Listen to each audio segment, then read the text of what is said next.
Absolutely. Hope becomes faith. Faith becomes conviction.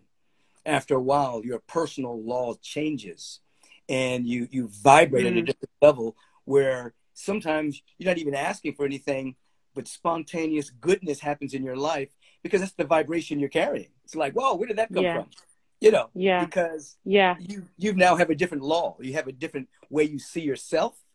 And of course, you know, we're dealing with the fact that people in our country see ourselves as other. You know what I mean? We're dealing with the antibodies we've developed against racism and bigotry and other, whatever the other is. And so that can't be our personal law. Our personal law has to be, you know, we're the emanation of the Most High, that we have history way before slavery. You know, there's something about us that is eternal. That has to be our law.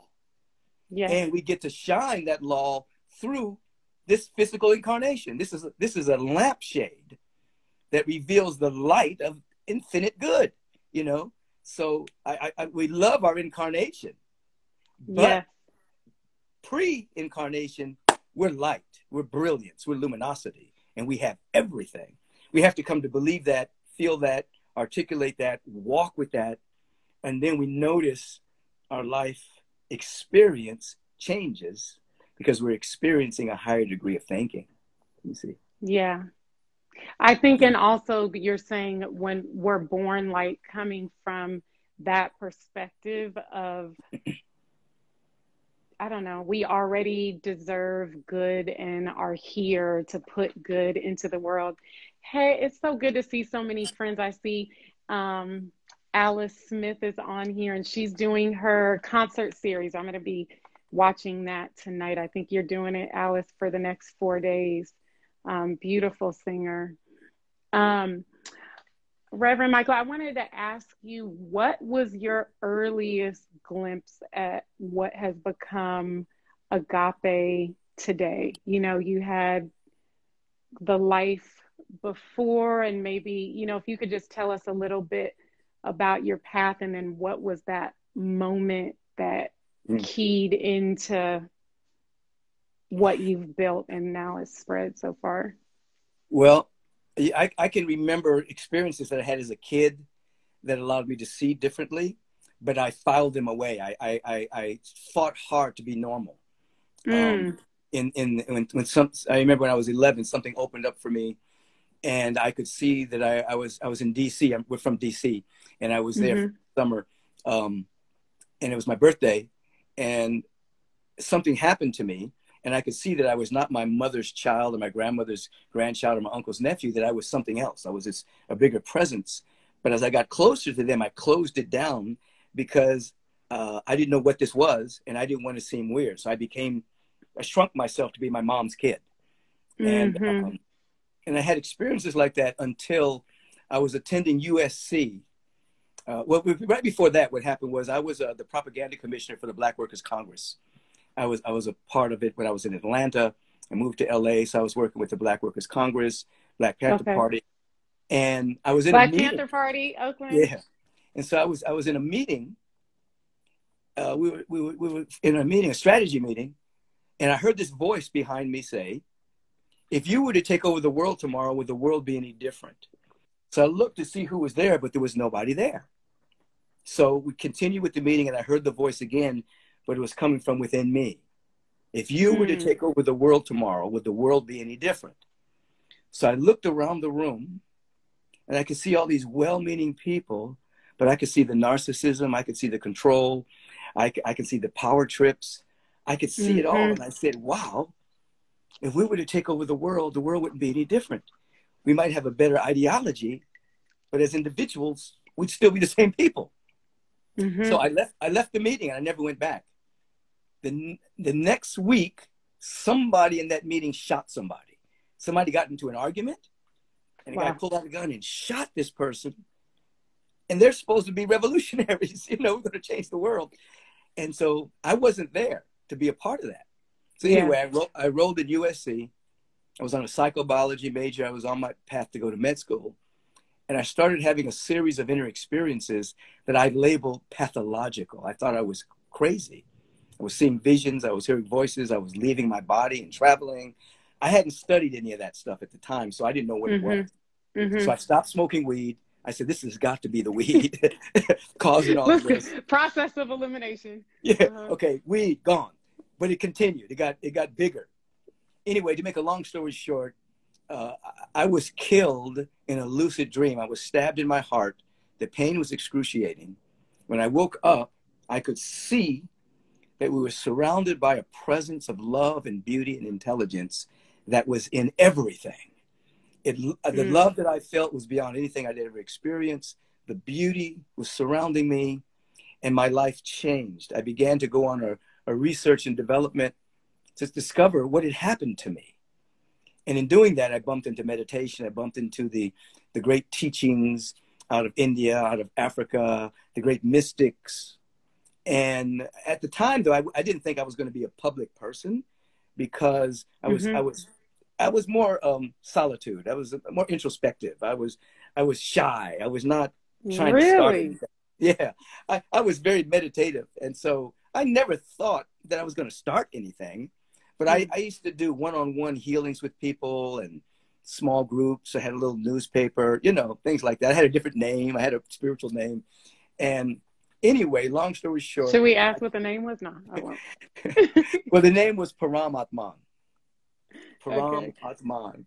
I was reading the Upanishads, and that name jumped out at me. It lit up in gold, and I took it on. Then later on, it went back to Michael. That's another story. But I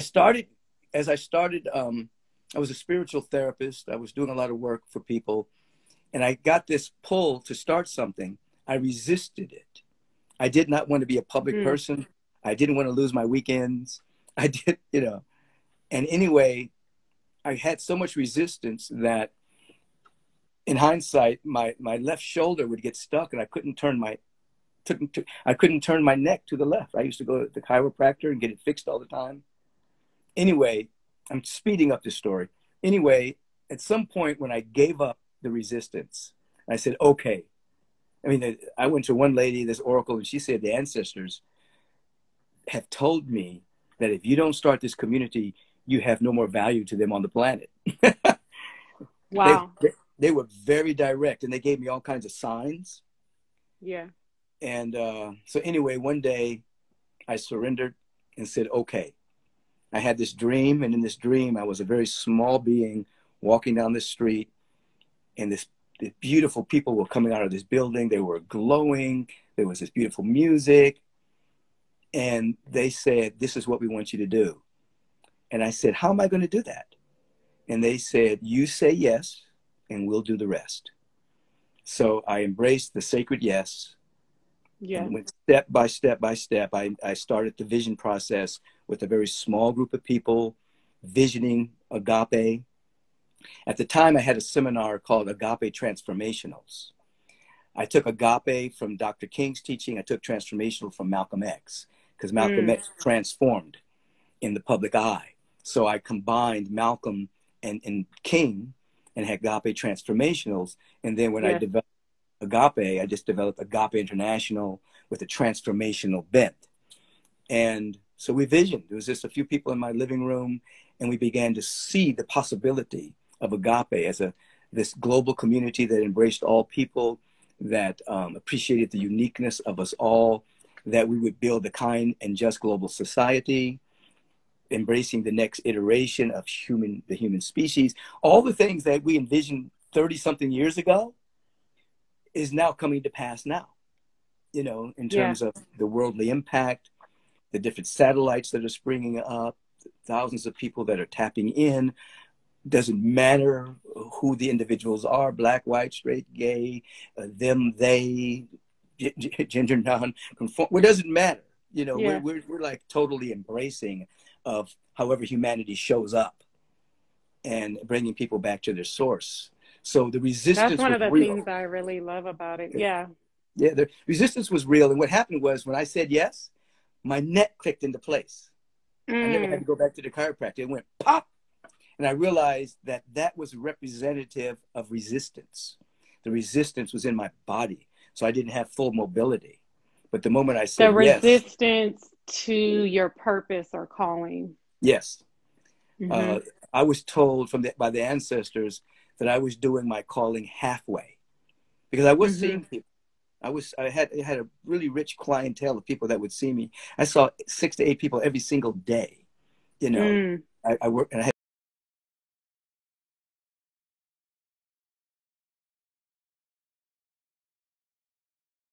time to level up. it was time to level up. Yeah. And when I did, they showed me step by step what to do. Yeah. And that's what I've been doing. I can understand, you know, what you were saying about the yes, like the inner yes.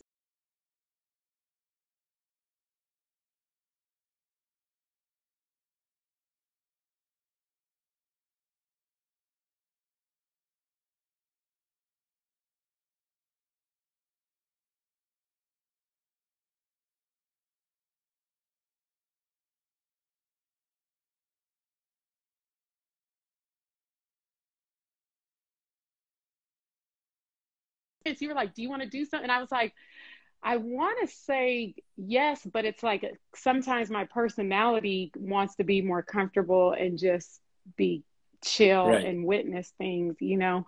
But when I get that inner yes, even if I'm fearful, I know.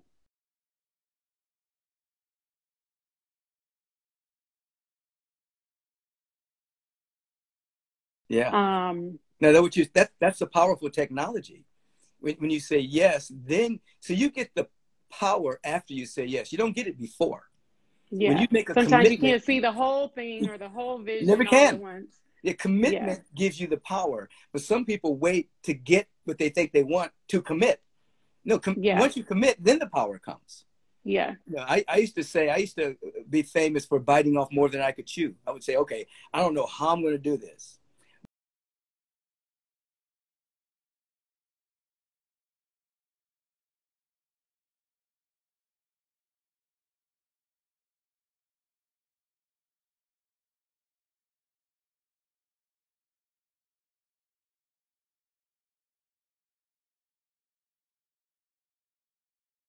Women, it's kind of like, at some point I'm going to have to give labor. I don't know how I'm going to go through that. And then I have to figure out how to be a good parent. And that's so much pressure and I'm not ready. And, you know, one of my midwives that was helping me, Ava, was, you know, just telling me like, the 9 months is gonna prepare you. Like you're on the you're gonna get ready. Like everything that's happening is gonna make you ready. You're not gonna be ready before you start. You're gonna be ready in the process, and then, you know, raising a child will teach you every day. That is true. Yeah, yeah. On the job So training.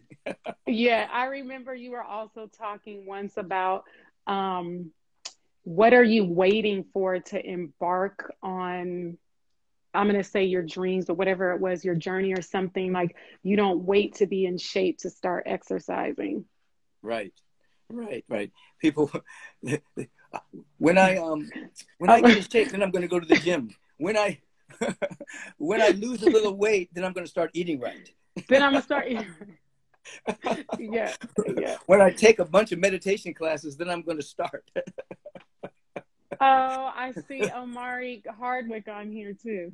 Speaking, I'm gonna have to ask him about getting in shape. He stays fit with that too. Can I just ask you, you know, for people that just joined today, we're talking with my friend Reverend Michael Beckwith and talking about purpose and passion and the journey, because all of us have a story no matter what field we're in. I think sometimes people get known and it seems like, oh, it must have clicked for them, you know, right away or whatever, but there's always a path that and journey that precedes each one of us.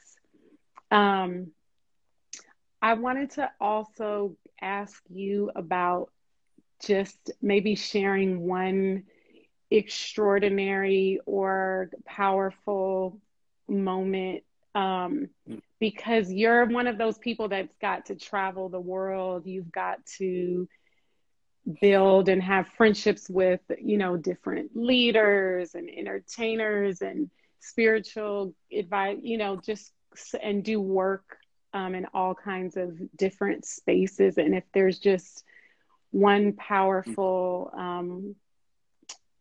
or extraordinary moment, since you've been My on your God. path that you could share with us.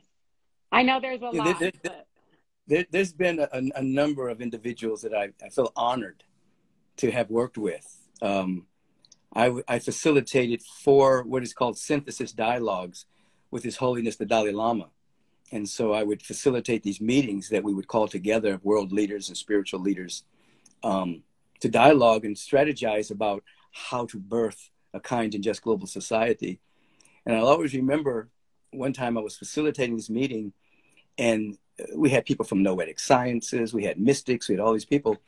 And His Holiness says, I don't believe in prayer. Prayer doesn't work. He said it like that. And everybody got quiet in the room. These were people who had scientific data about the power of prayer. Yes. And they weren't speaking up. So I said, excuse me, I have to take off my facilitator hat for a moment, and I have to participate in this dialogue. Yeah. I said, when we talk about prayer, we're not talking about begging or beseeching a magical being outside of ourselves.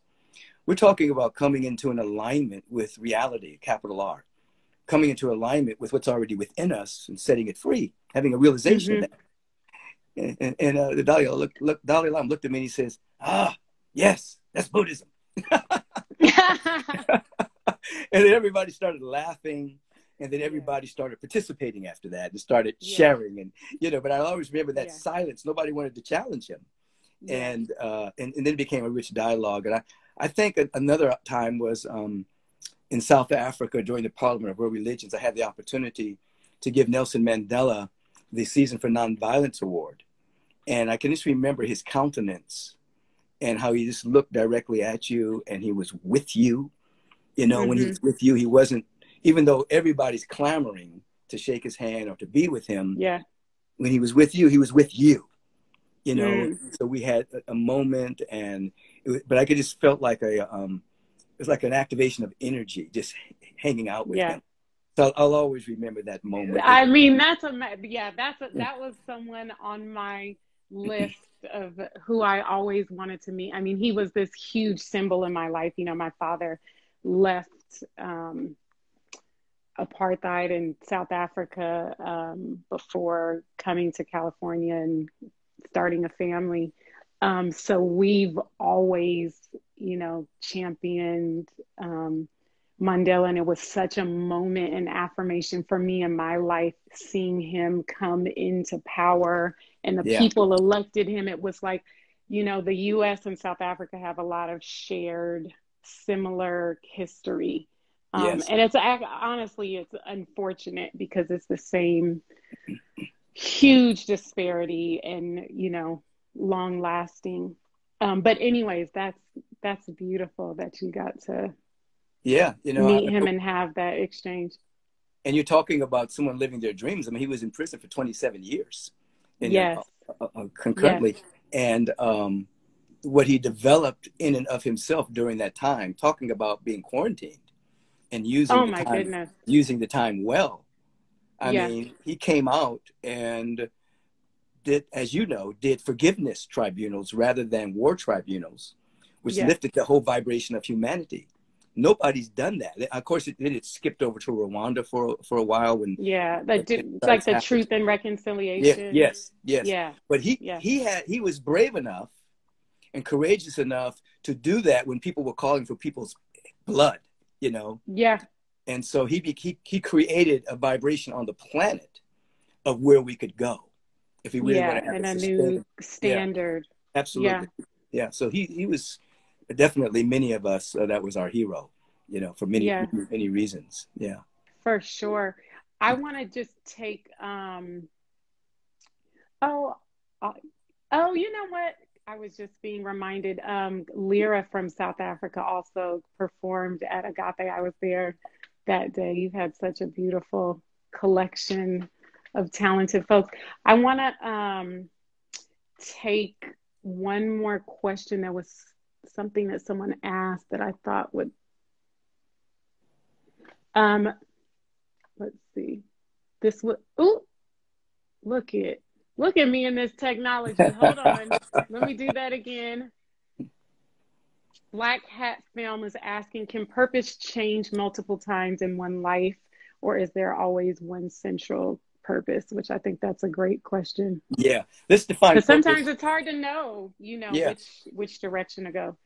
Well, everyone has the same purpose, but people have different missions and different gifts. So our purpose is to reflect and to reveal, let's say, the cosmos in a way that only we can, or the presence of God, the presence of the divine. We all have that as a purpose. But then we have ways of revealing that purpose. So we have different missions. Somebody may, their mission might be to heal. Somebody's mission might be to inspire. Somebody may be to create architecture that uplifts the spirit. Somebody may have a mission to teach mothers how to really raise their children in a very powerful way, or be an educator. So there's different missions within the grand purpose, and we all have different focuses on different gifts. So here's the deal, though. When you try to live excellently in one area of your life and you develop your gift, then it becomes easier to transfer that into other areas of your life. Even if as things open. Things open. You may be an entrepreneur, and then your excellence in that may assist you in developing some kind of generous give back, or some kind of artistic endeavor, because the principles of excellence are the same. So the purpose is the same, to reveal the face of divinity, different missions, different gifts. And when and people ask, how do you do that? If you sincerely sit down and ask, you'll get an answer. Most people ask disempowering questions. They ask, what's wrong, who's to blame, and why me? But if you ask, what is my gift to give? What's trying to emerge in me? Why did I arrive on earth? And you sit with that, your intuition will start talking to you. Your soul will start talking to you. The ancestors will grab a hold of you. You'll start to hear it. But many people don't take the time. You mentioned earlier that the coronavirus has given you more time to sit with yourself. We now have the time. We say? I said all kinds of time. Yeah. So we now have a little bit of time to ask those questions instead of, when am I going to get out? I got to go. We can actually sit, turn off the television, and say, okay, what is it within me that when I'm able to go out, that I really want to take with me, that I really want to emerge in me? What gift do I want to develop? And you know what? They'll get an answer. The sincerity of the question will provide the power of the answer. Yeah. Just wait for it, because it might take a minute, huh? Wait for it. Yeah, you have to develop, because that's a spiritual sense. We're used to hearing with our ears, not the consciousness behind the ears. So you have to, you're activating another sense to see the invisible and to hear the inaudible. It's different. It's different. Yeah. Thank you so much for your time today. I know it's just going to be a few minutes, and I was like, more questions. But I would love to continue, I would love to touch back with you and keep this conversation going.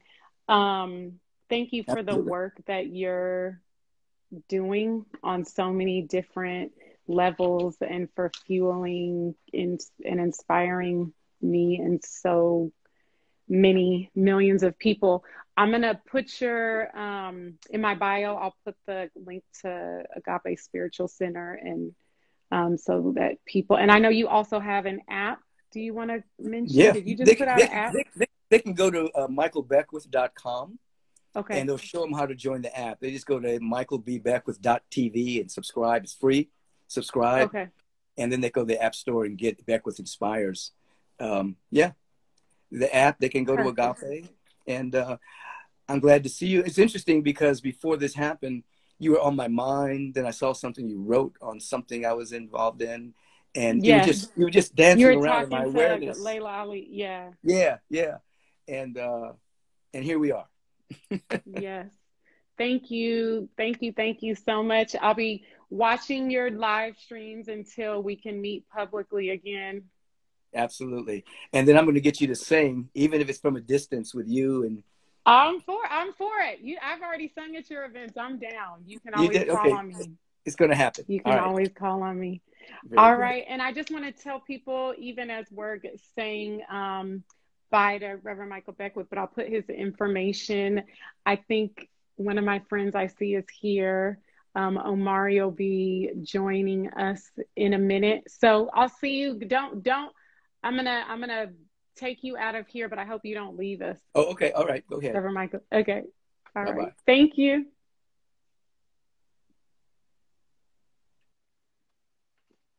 Okay. Thank you so much for everyone that has been here. We have about 15 minutes left, and I'm really excited to talk about purpose and passion and the journey. I'm going to have my friend Omari Hardwick come on. Let's see. Here we go. You there, Omari? Hey. Hey. How are you? I'm good. I'm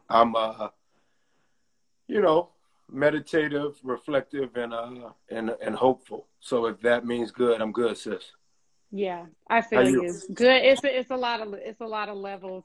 Yeah, whatever that is. This morning, it would have been even before a couple days ago, but now especially, and it's fire in the streets. I just want to give a little introduction. I met Omari. I think our paths crossed in the Bay Area, like on the spoken word scene or something. But way before way before the work and the movie was you rocking out at a dope ass spot in Oakland and me being there supporting you. Crazy.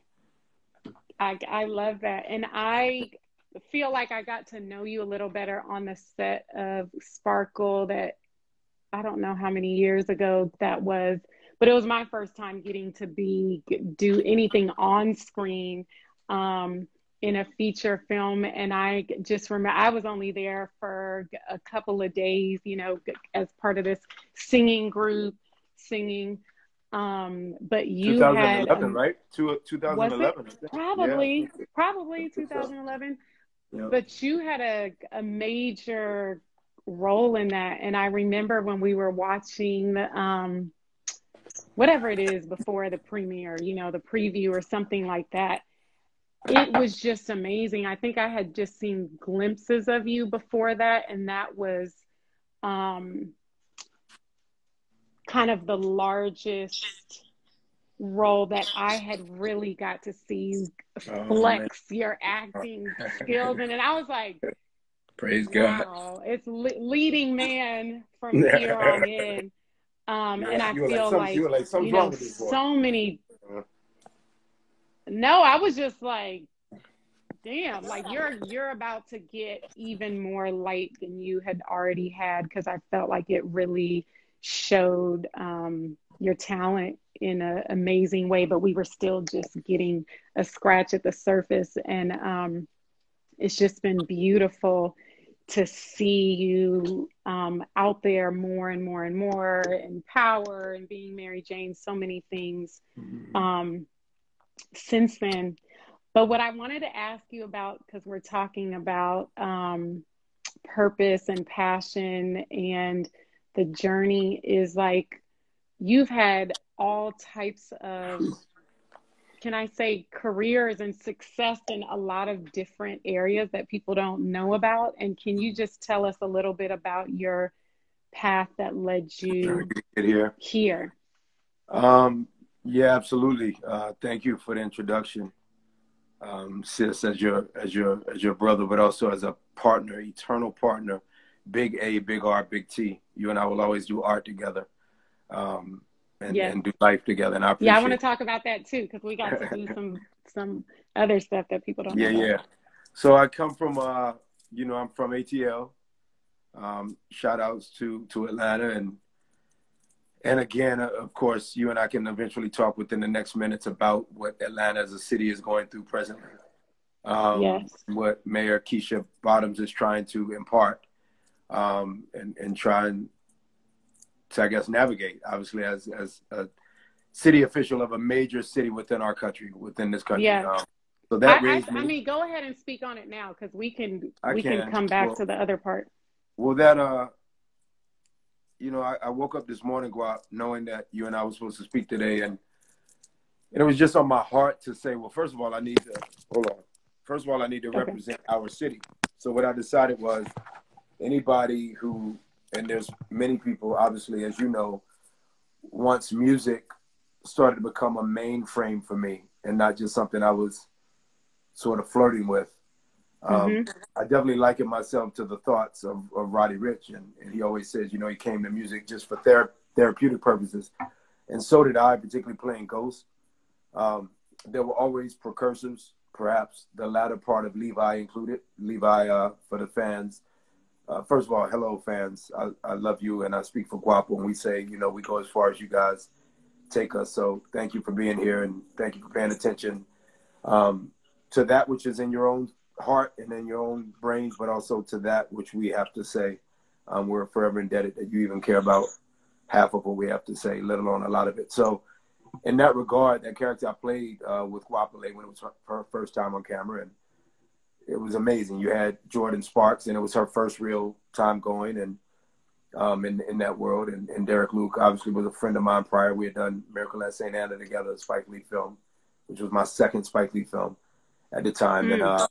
And then we had, obviously, Mike Epps, who I had worked with prior on Next Day Air.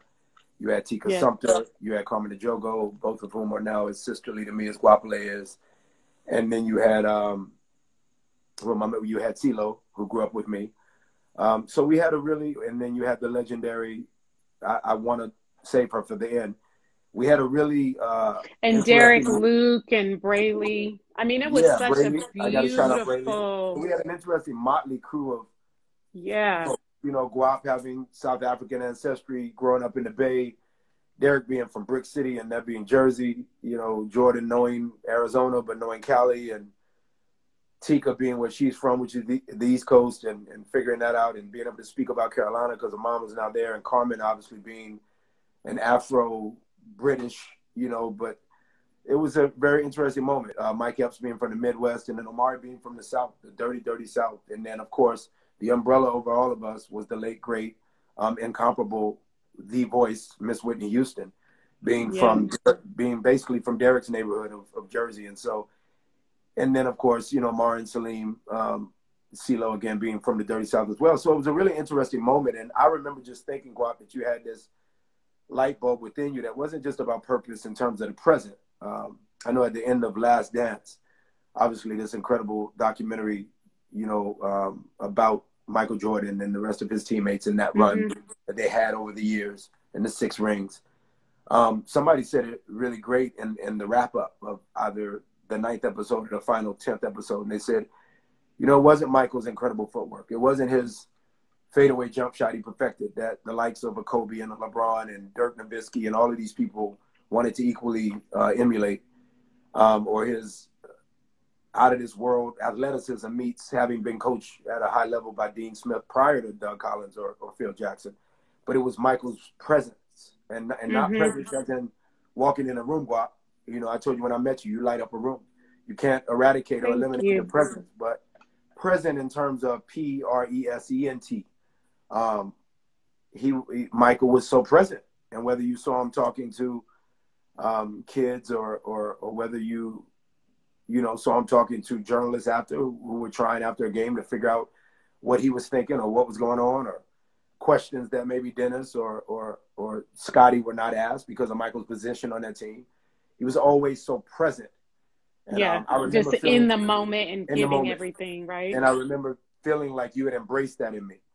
And so I have never been able to be out of the moment. And I think bringing it back full circle to Keisha Bottoms as the mayor of the city that raised me, Guap, you and I are very similar in the sense that we know, we've often talked about the fact that the Bay Area, particularly Oakland, has a lot of the remnants and the smell, not only in the low socioeconomic places, but lower socioeconomic places, but also in the sense that we were brown people, black people, if you will, in a very specific region, that being you from the West Coast, but very different. The East Coast of the West Coast is where you're from. The Bay Area is more the East Coast of the West Coast. But in terms of the feel of it, and then me being from the South, but not the same as Alabama or Mississippi. But knowing that there's a responsibility to equally reach to those places, like it would be for Haight-Ashbury and the movement that we've all seen, in that being of Stokely's work, of Huey P's work, and anybody else, even in terms of my director in Boots Rowley. He's very much a musical activist, and he's from that area that always been, and they're kind of places, they're not like the hugest cities, but I feel like there's a ripple effect into the country, and what's happening in Atlanta right now is, and it's kind of like she's birthing that.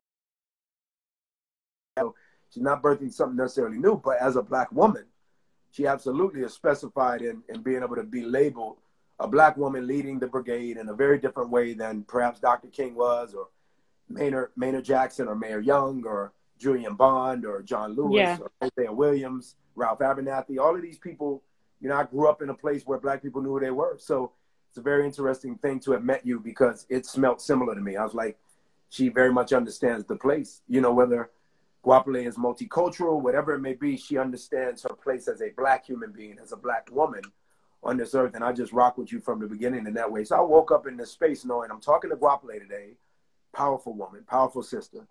And then here's Keisha Bottoms, powerful sister, trying to figure out how to navigate that. But equally, here's Omari being thrown in that as a voice that was raised out of that city, and going, I overstand.